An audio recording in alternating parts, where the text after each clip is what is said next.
Welcome back to my channel mathematical. Class 10th में previously हमने 3.4 exercise तक का लगा लिया है। आज हम बात करेंगे एक्सरसाइज 3.5 की, जिसमें क्रॉस मल्टीप्लिकेशन सीखेंगे। ये थर्ड टाइप ऑफ मेथड है इक्वेशन सॉल्विंग का। 3 मेथड बताए थे, सब्स्टिट्यूशन, एलिमिनेशन और क्रॉस मल्टीप्लिकेशन। 2 एक्सरसाइज ऑलरेडी कर चुके हैं, 3.3 और 3.4। 3.3 में हमने कवर किया था सब्स्टिट्यूशन रिएक्शन, 3.4 में कवर किया था हमने एलिमिनेशन रिएक्शन। आज एक्सरसाइज 3.5 की बात करते हैं, जिसमें हम सॉल्व करेंगे क्रॉस मल्टीप्लिकेशन से इक्वेशन के आंसर्स तक। पहले क्वेश्चन की बात करते हैं एक्सरसाइज 3.5 की। हमें क्या करना है, पहले चेक करना है जो भी हमें गिवन इक्वेशन है उसका यूनिक सॉल्यूशन है, नो सॉल्यूशन है या फिर इनफाइनाइट मेनी सॉल्यूशन है। और अगर उसका यूनिक सॉल्यूशन है तो आपको निकालना है क्रॉस मल्टीप्लिकेशन मेथड से एक्स और वाई की वैल्यू। तो यूनिक सॉल्यूशन, नो सॉल्यूशन और इनफाइनाइट मेनी सॉल्यूशन एक्सरसाइज 3.2 में ऑलरेडी कवर्ड थे। अगर a1 by a2 is not equal to b1 by b2 होता है तो 1 सॉल्यूशन होता है, मतलब लाइन इंटरसेक्टिंग बनती है। और वैसे ही लाइन पैरेलल की क्या फॉर्मेशन थी, a1 upon a2 is equal to b1 upon b2 is equal to c1 upon c2। जब तीनों बराबर होते हैं तो बनती है पैरेलल लाइन, और जब c1 upon c2 बराबर नहीं होता है तब बनती है कोइंसिडेंट लाइन, मतलब लाइन के ऊपर लाइन आएगी, जिसके इनफाइनाइट मेनी सॉल्यूशन होते हैं। तो अब पहले पार्ट की बात करते हैं। पहले पार्ट में इक्वेशन है आपकी x minus 3y minus 3 equal to 0, और दूसरी इक्वेशन है आपकी 3x minus 9y minus 2 equal to 0। अब सबसे पहले यही चेक कर लेते हैं ये किस टाइप की लाइन है, क्या सोल्यूशन पॉसिबल है भी या नहीं। तो a1 अपॉन a2 की बात करें तो यहाँ x का कोफिशिएंट 1 और यहाँ x का कोफिशिएंट 3, 1/3 आ गया। b1 अपॉन b2 की बात करें तो यहाँ y का कोफिशिएंट -3 और यहाँ y का कोफिशिएंट -9, मतलब 1/3 आ गया। c1 अपॉन c2 की अगर बात करें तो यहाँ पे है कांस्टेंट टर्म -3 और यहाँ पे कांस्टेंट टर्म है -2, मतलब क्या आ गया, 3/2 आ गया। तो हमें दिख रहा है कि a1 अपॉन a2 बराबर है b1 अपॉन b2 के, पर ये बराबर नहीं है c1 अपॉन c2 के। तो ये किस टाइप की इक्वेशन हो गई, ये हो गई पैरेलल लाइन। ये कौन सी लाइन हो गई, पैरेलल लाइन हो गई, मतलब क्या, इस तरीके की। तो इस तरीके में अगर कभी भी पैरेलल लाइन होती है तो ये कभी भी इंटरसेक्ट नहीं करती है, इसीलिए इसका क्या आंसर हो जाएगा, नो सॉल्यूशन, कोई भी सॉल्यूशन पॉसिबल नहीं है। सेकेंड पार्ट की तरफ मूव करते हैं। क्वेश्चन में ही आपको समझाएंगे कि क्रॉस मल्टीप्लिकेशन होता क्या है, कैसे अप्लाई किया जाता है। सेकेंड क्वेश्चन की बात करें तो सेकेंड क्वेश्चन है 2x plus Y equal to 3, और इसकी दूसरी इक्वेशन दी हुई है 3x plus 2y is equals to 8। तो अब इसमें भी हम पहले a1 अपॉन a2 की वैल्यू निकाल लें। तो a1 है यहाँ पे 2 और उधर है 3, तो 2/3 ही आ जाएगा। b1 अपॉन b2 की वैल्यू करें तो यहाँ पे है 1 और उधर y का कोफिशिएंट है 2, तो हमें सीधे दिख गया कि a1 अपॉन a2 जो है वो बराबर नहीं है b1 अपॉन b2 के। तो जब बराबर नहीं है तो क्या करेंगे, ये कौन सी इक्वेशन हो गई, ये हो गई आपकी इंटरसेक्टिंग लाइन। ये क्या हो गई, इंटरसेक्टिंग लाइन। जब इंटरसेक्टिंग लाइन हो गई मतलब इनका सोल्यूशन होगा। अब सोल्यूशन कैसे निकालते हैं उसके लिए जरा कॉन्सेप्ट समझते हैं क्रॉस मल्टीप्लिकेशन का। हम क्या करेंगे, x, y और 1 लिख लेंगे। 1 मतलब कांस्टेंट, x का कोफिशिएंट, y का कोफिशिएंट और 1 का कोफिशिएंट। अब आपको ध्यान देना है कि यहाँ b वाले टर्म्स लिखने हैं, फिर यहाँ c वाला टर्म लिखना है, फिर यहाँ a वाला टर्म लिखना है, और फिर रिपीट करना है यहाँ b वाला टर्म। इसको एक बार अगर कॉन्सेप्ट समझ लेंगे तो टिपिकल नहीं है। याद रखिएगा साइकिल में चल रहा है, बी सी ए बी, इसे यहाँ पे बी फिर सी फिर ए फिर बी, इस तरीके से चल रहा है। अब B1 की वैल्यू क्या है, तो B1 की वैल्यू भाई यहाँ पे दिख रही है 1, B2 की वैल्यू दिख रही है 2, C में हमने नहीं लिखा है, तो अगर C को अरेंज करेंगे तो यहाँ -5 इज इक्वल्स टू 0 और ये -8 इज इक्वल्स टू 0 बन जाएगी इक्वेशन। तो C की वैल्यू क्या है -5 और उधर है -8। A1/A2 क्या है 3 और 2 और 3, वैसे ही B1/B2 क्या है 1 और 2। अब जरा इसको रब कर देते हैं, यहीं पे सॉल्व करते हैं इक्वेशन को। अब जैसे हमने x, y और 1 लिखा, तो आप इसी तरीके से x अपॉन लिख लीजिए, y अपॉन लिख लीजिए और 1 अपॉन लिख लीजिए। ठीक, तो अब हमें क्या करना है, क्रॉस मल्टीप्लाई करना है। x के नीचे ये दोनों टर्म है तो इन्हीं दोनों टर्म की बात होगी। -8 1 जा -8, अब माइनस का साइन लगेगा और माइनस क्या करेंगे, 2 इंटू -5 मतलब क्या, -10 को माइनस करेंगे। अब ये इक्वल टू का साइन लग जाएगा। y के नीचे कौन कौन से ये दोनों टर्म है, इसको इससे मल्टीप्लाई करेंगे, क्या आ जाएगा -15, फिर माइनस का साइन लगेगा और 8 2 जा क्या होता है, फिर से -16 होता है। क्लियर, और फिर कौन सा साइन लग जाएगा, इक्वल टू का। अब 1 के नीचे फिर दो टर्म है, 2 2 जा कितना होता है 4 होता है, फिर माइनस का साइन लगेगा और 3 1 जा 3 होता है। अब अगर इसको हम सॉल्व कर लें तो ये +10 हो जाएगा, मतलब x/2 आ जाएगा। y की बात करें ये +16 हो जाएगा, मतलब 1 आ जाएगा और इक्वल टू 1/1 ही रहेगा। अब एक बार इसको इससे कंपेयर कर लें तो x/2 इज इक्वल्स टू 1, मतलब x की वैल्यू क्या आ जाएगी 2, और वैसे ही y/1 इज इक्वल्स टू 1/1, मतलब y की वैल्यू क्या आ जाएगी 1। तो x की वैल्यू 2 आ गई और y की वैल्यू 1 आ गई। होप सो क्लियर होगा। बस यहाँ पे ये ध्यान रखिएगा, बी सी ए और बी के कॉन्सेप्ट में चलता है, इधर से मल्टीप्लाई करके माइनस का साइन लगा करके ऊपर वाले मल्टीप्लाई करते हैं। ये अगर ध्यान रहेगा तो कभी भी गलती नहीं होगी। अगले पार्ट पे मूव करते हैं। अगला पार्ट क्या है, इक्वेशन दी हुई है आपको 3x - 5y इक्वल टू 20 और दूसरी इक्वेशन दी हुई है 6x - 10y इक्वल टू 40। तो अगर अरेंज करेंगे इक्वेशन तो भाई ये -20 इज इक्वल्स टू 0 हो जाएगा और ये -40 इज इक्वल्स टू 0 आ जाएगी इक्वेशन। अब यहां अगर बात करें A1/A2 की तो 3/6 मतलब कितना 1/2 हो गया। B1/B2 की बात करें तो -5/-10 मतलब ये भी 1/2 हो गया। C1/C2 की बात करें मतलब -20/-40 ये भी क्या हो गया 1/2 हो गया। मतलब हमें दिख रहा है कि A1/A2 जो है वो B1/B2 के बराबर है और ये C1/C2 के बराबर है। मतलब ये तीनों क्या है, इक्वल है। और जब तीनों इक्वल होंगी तो लाइन के ऊपर लाइन पड़ती है, लाइन के ऊपर लाइन मतलब क्या, कोइंसिडेंट लाइन होती है। और अगर कोइंसिडेंट लाइन होती है तो इसके कितने इनफाइनाइट मेनी सोल्यूशन होते हैं, इनफाइनाइट मेनी सोल्यूशन। तो इसलिए हमें इसको सॉल्व नहीं करना पड़ेगा। तो आपको पहले ये चेक करना पड़ेगा कि ये इंटरसेक्टिंग है या नहीं, इसको भी सॉल्व नहीं करना। फोर्थ पार्ट की तरफ मूव करते हैं।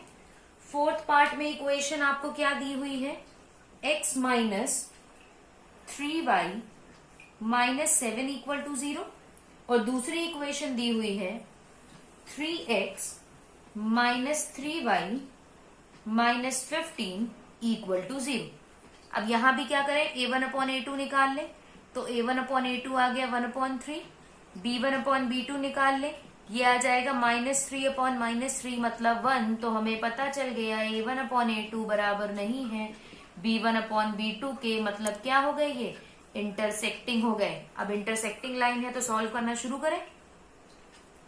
यहां लिख लें x, फिर लिख लें y और फिर लिख लें 1। तो सबसे पहले b वाले टर्म्स लिखते थे, तो b वाले टर्म्स क्या आएंगे, दोनों -3 हैं। c वाले टर्म तो c -7 और -15 है। a वाले टर्म 1 और 3 है और b वाले टर्म -3 और -3 है। तो बात करते हैं x अपॉन तो x अपॉन क्या हो जाएगा, -3 -15 45 minus 7 3 21 minus minus plus 21। y upon की बात करें तो y के नीचे ये दो टर्म है, -21 माइनस माइनस 15। हम यहाँ पे माइनस ब्रैकेट में रख रहे हैं जिसमें आपको कंफ्यूजन ना हो कि सीधे प्लस कहां से आ गया। अब ये बात करें तो यहाँ आ जाएगा -3 और ये आ जाएगा -9।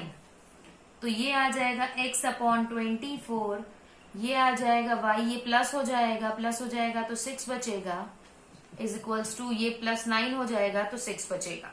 अब पहले और आखिरी वाले को कंपेयर कर ले, मतलब क्या, x/24 जो है वो किसके बराबर है, 1/6 के। 6 से जब ये कैंसिल हो जाएगा तो x इक्वल टू क्या आ जाएगा, 4। और वैसे ही जब सेकेंड इक्वेशन को कंपेयर करेंगे, y/6 इज इक्वल्स टू 1/6, मतलब y की वैल्यू क्या आ जाएगी, 1 आ जाएगी। x की वैल्यू 4 और y की वैल्यू 1। अब पर्सनली अगर हम बात करें तो हम कभी भी क्रॉस मल्टीप्लाई करना पसंद नहीं करते। हमें सबसे अच्छा एलिमिनेशन मेथड लगता है और जब इक्वेशन छोटी हो तो सब्स्टिट्यूशन मेथड लगता है, क्योंकि क्रॉस मल्टीप्लाई में ये बहुत तामझाम करना पड़ता है। तो अगर आपको गिवन नहीं है पर्टिकुलरली क्रॉस मल्टीप्लाई देने के लिए तो आप क्रॉस मल्टीप्लाई कभी भी मत कीजिएगा, बहुत टाइम टेकिंग होता है। पर मेथड हमें तीनों आने चाहिए, क्योंकि अगर कंडीशन लगा दी कि क्रॉस मल्टीप्लाई से ही करो और नंबर कहते 3-4 नंबर में आ गया तो फिर हमारे वो 3-4 नंबर चले जाएंगे। इसलिए आपको तरीके सारे आने चाहिए, लगाएं आप चाहें जो। अब बात करते हैं सेकेंड क्वेश्चन की। सेकेंड क्वेश्चन में क्या है, for what value of A B, A और बी के कौन सी वैल्यू के लिए जो भी आपको इक्वेशन दिख रही है उसके इनफाइनाइट मेनी सॉल्यूशन होंगे। तो इनफाइनाइट मेनी सॉल्यूशन के लिए भाई हमें पता है a1 अपॉन a2 जो होता है वो इक्वल होता है b1 अपॉन b2 के, और ये इक्वल होता है c1 अपॉन c2 के। अब इक्वेशन क्या दी हुई है, इक्वेशन एक आपको दी है 2x plus 3y equal to 7, और दूसरी इक्वेशन दी है a minus B X plus a plus B Y equal to 3a plus b minus 2। तो सबसे पहले तो c को ही इक्वल टू के इधर लाइए, जब ये 7 इधर आएगा तो -7 हो जाएगा और ये इक्वल टू 0 आ जाएगा। जब ये इधर आएगा तो इसमें सारे साइंस बदल जाएंगे, जो प्लस का है माइनस का हो जाएगा और जो माइनस का है वो प्लस का हो जाएगा, ठीक। और ये पूरा C2 होगा।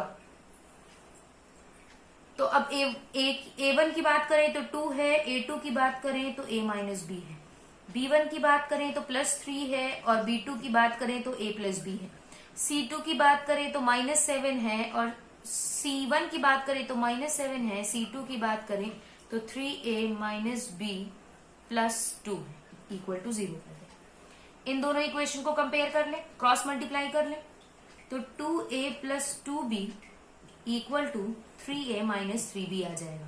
इसको इधर ले आए तो a इक्वल टू क्या आ जाएगा, 5b आ जाएगा। ये हो गई हमारी पहली इक्वेशन। सेकेंड इक्वेशन में हम इन दोनों को कंपेयर कर लेते हैं। तो इन दोनों को कंपेयर करने के लिए 3 को नीचे इससे मल्टीप्लाई करना पड़ेगा, तो -9a minus 3b plus 6 equal to a plus B ऊपर चला जाएगा, -7a माइनस 7b। अब जब a इधर आ जाएगा तो 2a हो गया, 7b इधर आ जाएगा, 4b हो गया, प्लस 6 लिख दें। और हमें पता है a है 5b के बराबर, तो 2a किसके बराबर हो जाएगा, 10b के बराबर। तो 2a की जगह 10b रख दें, 4b प्लस 6 लिख दें। तो अब उधर चला जाएगा तो 6b इज इक्वल्स टू 6, मतलब b की वैल्यू हमें मिल गई क्या, 1। अब जब b 1 हो गया और a इक्वल टू क्या है, इसको हम इधर लिख रहे हैं, a इक्वल टू क्या है 5b, और b की वैल्यू जब 1 हो गई तो a की वैल्यू आपकी क्या आ जाएगी, 5 आ जाएगी, ठीक। अब देखिए यहाँ पे हमने सब्स्टिट्यूशन करना हमें आसान लगा, क्यों, क्योंकि हमें a की वैल्यू सीधे ही 5b दिख रही थी। तो जिस हिसाब से आपका आंसर जल्दी आया आप उस तरीके से सॉल्व कीजिए, बस कैलकुलेशन को फास्ट कीजिए। अब क्वेश्चन नंबर सेकेंड पार्ट में मूव करते हैं। सेकेंड पार्ट में क्या है भाई आपका क्वेश्चन, सेकेंड पार्ट में कहा गया है नो सोल्यूशन, मतलब कोई भी सोल्यूशन ना हो। इक्वेशन आपको क्या दी हुई है, इक्वेशन आपको दी हुई है 3x plus Y minus 1 equal to 0, और दूसरी दी है 2k minus 1 X plus k minus 1 Y minus 2k minus 1 equal to 0। ठीक है, तो नो सॉल्यूशन की बात करें तो नो सॉल्यूशन में a1 अपॉन a2 जो होता है वो इक्वल तो होता है b1 अपॉन b2 के, पर ये बराबर नहीं होता है c1 अपॉन c2 के। तो अगर a1 की बात करें तो 3 अपॉन क्या आ जाएगा 2k माइनस 1। b1 की बात करें तो क्या आ जाएगा 1 अपॉन k माइनस 1। c1 की बात करें तो -1 और ये है 2k माइनस 1। अब इन दोनों को कंपेयर कर लें सीधे, तो ये क्या आ जाएगा 3k minus 3 is equals to 2k minus 1। 2k इधर ले आए तो k इक्वल टू 3 उधर चला जाएगा, तो 3 माइनस 1 कितना 2। तो k की वैल्यू जब 2 होगी तो इन इक्वेशन के कोई भी सॉल्यूशन नहीं होंगे, नो सॉल्यूशन। अब बात करते हैं क्वेश्चन नंबर 3 की। क्वेश्चन नंबर 3 की बात करें तो क्वेश्चन नंबर 3 जैसे आप देख पा रहे हैं, solve by substitution and cross multiplication. मतलब ये आपको सॉल्व करना है सब्स्टिट्यूशन से भी और क्रॉस मल्टीप्लीकेशन से भी। तो ये अपने आप ट्राई कीजिएगा, क्योंकि हम क्रॉस मल्टीप्लीकेशन भी बता चुके हैं कैसे करना है और सब्स्टिट्यूशन भी कैसे करना है वो भी हमें पता है। तो ये अपने आप ट्राई कीजिएगा। मूव करते हैं क्वेश्चन नंबर 4 पे। क्वेश्चन नंबर 4 में कहा गया है कि जो भी नीचे फॉलोइंग क्वेश्चन है उनकी इक्वेशंस बनाइए और उनको सॉल्व कीजिए। अब सॉल्व करने का इन्होंने मेथड नहीं दिया है, तो चाहे आप एलिमिनेशन से कीजिए, चाहे सब्स्टिट्यूशन से कीजिए और चाहे क्रॉस मल्टीप्लीकेशन से कीजिए। तो पहले क्वेश्चन की बात करते हैं। पहले क्वेश्चन में लिखा हुआ है a part of monthly hostel charges is fixed. मतलब हॉस्टल के कुछ चार्जेस जो हैं वो फिक्स्ड हैं और बाकी डिपेंड करते हैं कि कितने दिन आपने वहां पे स्टे किया है।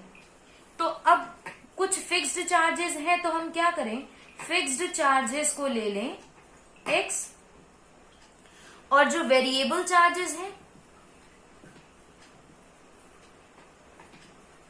पर डे उनके चार्जेस हम ले लें y।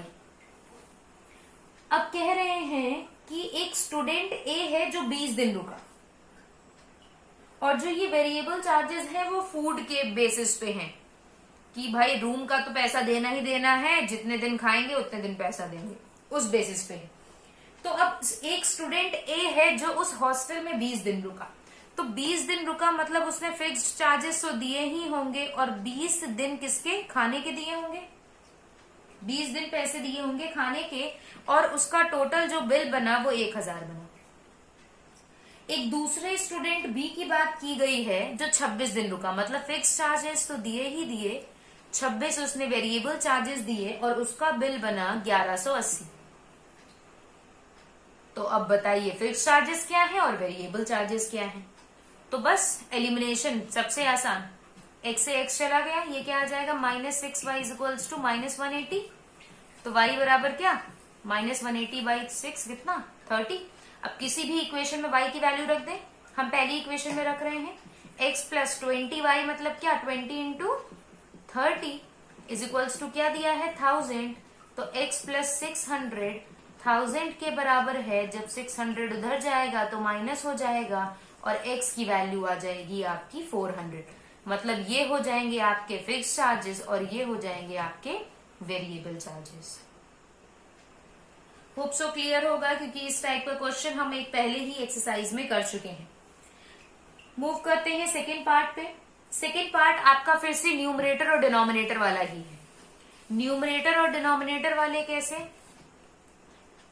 क्या है क्वेश्चन पढ़ते हैं पहले, कि एक फ्रैक्शन 1/3 हो जाता है जब 1 उसके न्यूमरेटर से घटाया जाता है। तो न्यूमरेटर को ले लीजिए x और डिनोमिनेटर को ले लीजिए y। तो जब हमने न्यूमरेटर से 1 माइनस किया तो फ्रैक्शन क्या हो गया 1/3 हो गया। मतलब इक्वेशन क्या बन गई 3x minus 3 is equals to Y, मतलब 3x minus Y is equals to 3। पहली इक्वेशन मिल गई। दूसरी चीज कही है इन्होंने कि अगर डिनोमिनेटर में 8 जोड़ दें, मतलब न्यूमरेटर में कुछ नहीं करना है पर डिनोमिनेटर में 8 जोड़ देना है और तब जो फ्रैक्शन बनता है वो 1/4 बन जाता है। तो इक्वेशन क्या आ जाएगी, 4x is equals to Y plus 8, Y को इधर ले आए तो 4x minus Y is equals to 8। अब इस इक्वेशन को यहां पुट कर देते हैं, ये क्या है 3x minus Y is equals to 3, सिर्फ साइन चेंज करेंगे सीधे आंसर आ जाएगा x इक्वल टू क्या 5। x की वैल्यू क्या आ गई आपकी 5 आ गई। अब x की वैल्यू आ गई तो हम x की वैल्यू यहां पुट कर दें, 3 into 5 minus Y is equals to 3, y उधर जाएगा तो 15 minus 3 is equals to Y, मतलब यहां से y की वैल्यू आपको मिल जाएगी 12। y की वैल्यू मिल गई आपको 12, x की वैल्यू मिल गई आपको 5, और अगर फ्रैक्शन की बात करें तो फ्रैक्शन था हमारा x बाई वाई, मतलब 5/12 हो जाएगा हमारा फ्रैक्शन। होप सो क्लियर होगा। थर्ड पार्ट पे मूव करते हैं। थर्ड पार्ट क्या है, थर्ड पार्ट में आपको एक स्टूडेंट को कहा गया है उसको 3 नंबर मिलते हैं हर एक सही आंसर देने के, और 1 नंबर कटता है हर एक गलत आंसर पे। तो हम कह देते हैं कि उसके जो राइट आंसर है, जो उसके राइट आंसर है वो x है, और जो उसके रॉन्ग आंसर है वो y है। अब कहा गया है जो ये एक स्टूडेंट है उसको 4 मार्क्स मिले हैं। अच्छा, ये तो सेकेंड इक्वेशन आ जाएगी। तो इसको 3 नंबर मिले हैं राइट आंसर पे, और इसने लूज किया है रॉन्ग आंसर पे 1 नंबर, और इसको मिल गए हैं कितने 40 नंबर। फिर दूसरी इक्वेशन में, दूसरे पार्ट में इन्होंने कह दिया कि अगर हम 4 नंबर देने लगे सही आंसर के लिए और 2 नंबर काटने लगे गलत आंसर के, तो हमको नंबर मिल जाएंगे 50। 2 इक्वेशन बन गई, सॉल्व कर दीजिए। ऊपर 2 से इंटू कर दें क्योंकि यहाँ 2 है, y को बराबर कर लेते हैं, 6x minus 2y is equals to 80। अब देखिए यहाँ पे हमने y को सिर्फ इसलिए बराबर किया है कि अगर x को बराबर करेंगे तो दोनों इक्वेशन को मल्टीप्लाई करना पड़ेगा। यहाँ y का कोफिशिएंट 1 था तो सीधे 2 से मल्टीप्लाई कर लिया, सीधे ही बराबर हो गया। अब सीधे सब्ट्रैक्ट कर दें, minus 2x is equals to minus 30 हो गया, तो x की वैल्यू क्या आ गई 15, मतलब 15 राइट आंसर होंगे।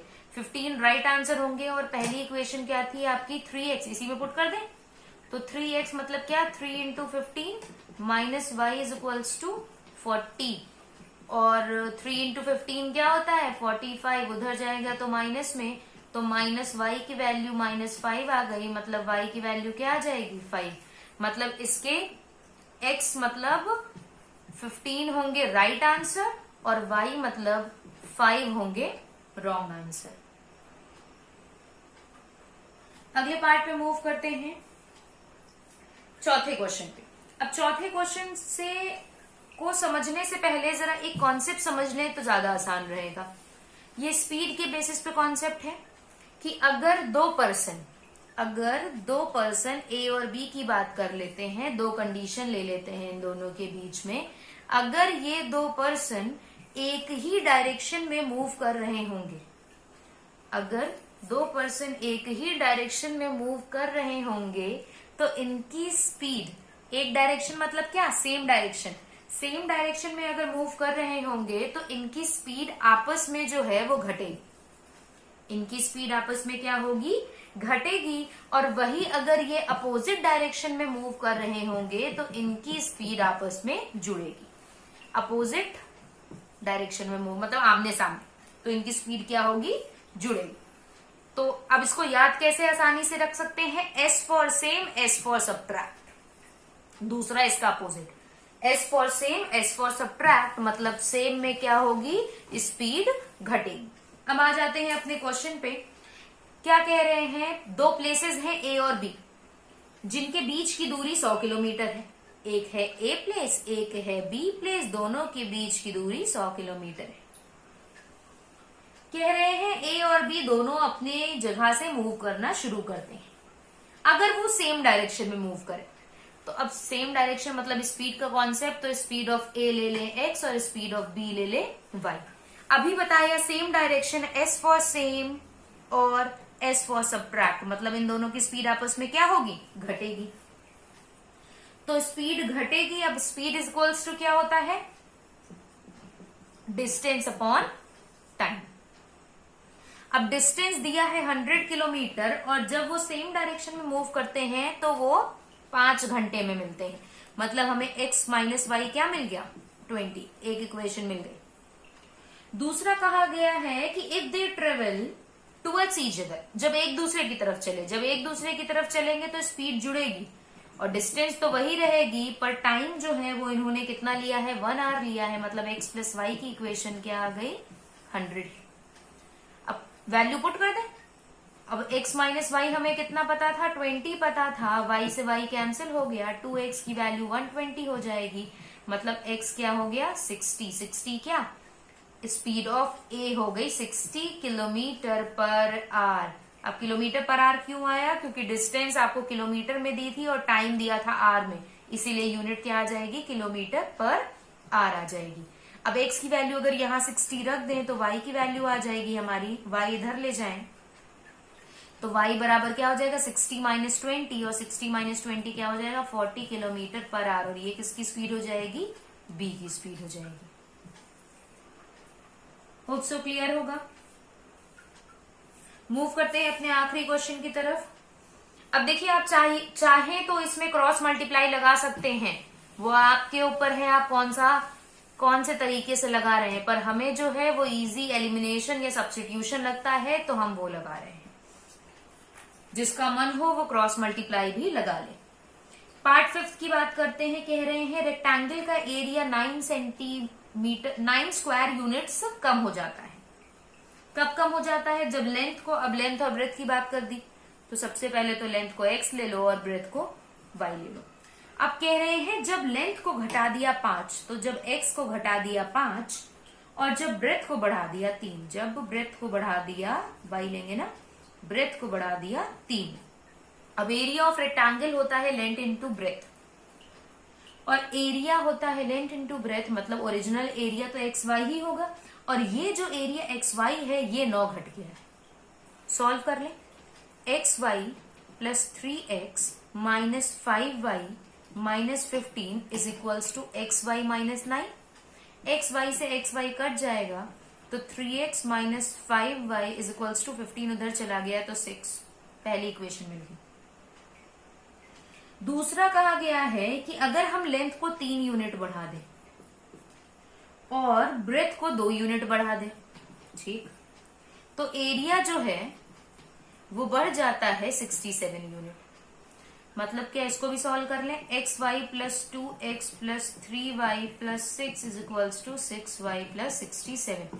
एक्स वाई कैंसिल हो जाएगा तो 2y plus 3y is equals to 6, उधर माइनस होगा तो 61 हो जाएगा। अब ये मिल गई हमें 2 इक्वेशन। अब दोनों इक्वेशन को सॉल्व कैसे करें, अब हम क्या एलिमिनेशन ही लगाते हैं। x को बराबर करें, ऊपर वाली इक्वेशन को 2 से इंटू कर दे और इसको 3 से इंटू कर दे, इक्वेशन इधर लिख लें। मल्टीप्लाई करके ही लिख लेते हैं। 6x minus 10y equal to 12 आ जाएगा, और यहाँ पे 6x plus 9y equal to 183 आ जाएगा। ठीक, तो अब क्या करें, माइनस कर दें इक्वेशन, ये कैंसिल हो जाएगा। Minus 19y is equals to क्या हो जाएगा, minus 19y is equals to हो जाएगा 2 से 3 से 2 जाएगा 171, क्या हो जाएगा 171 हो जाएगा। तो y की वैल्यू हमारी क्या आ जाएगी, और वो भी माइनस का, तो y की वैल्यू क्या आ जाएगी 9। अब किसी भी इक्वेशन में, इस इक्वेशन में y की वैल्यू पुट कर दे तो 2x प्लस 3y मतलब क्या, 3 9 27 इज इक्वल्स टू 61। तो 2x इज इक्वल्स टू क्या हो जाएगा, यहाँ 27 जब माइनस हो जाएगा तो ये बचेगा 34। तो x की वैल्यू आपकी क्या आ गई, 17 आ गई। मतलब लेंथ क्या आ गई 17 और ब्रेथ क्या आ गई 9। क्लियर होगा। एक थर्ड पार्ट वाला जो क्वेश्चन था उसमें टोटल क्वेश्चंस बताने थे, तो x प्लस वाई का सम बताना था, वो ध्यान रखिएगा। ठीक है, तो सम कितना हो जाएगा, 15 प्लस 5 20 होगा। 20 क्वेश्चंस होंगे उसमें। अगर वीडियो अच्छी लगी हो तो लाइक कीजिएगा, अपने फ्रेंड्स के साथ शेयर कीजिएगा जिसमें वो भी पढ़ सकें। लॉकडाउन में स्कूल तो खुले नहीं हैं। जितना ज्यादा से ज्यादा हो सके इस वीडियो को शेयर कीजिएगा। Thank you so much.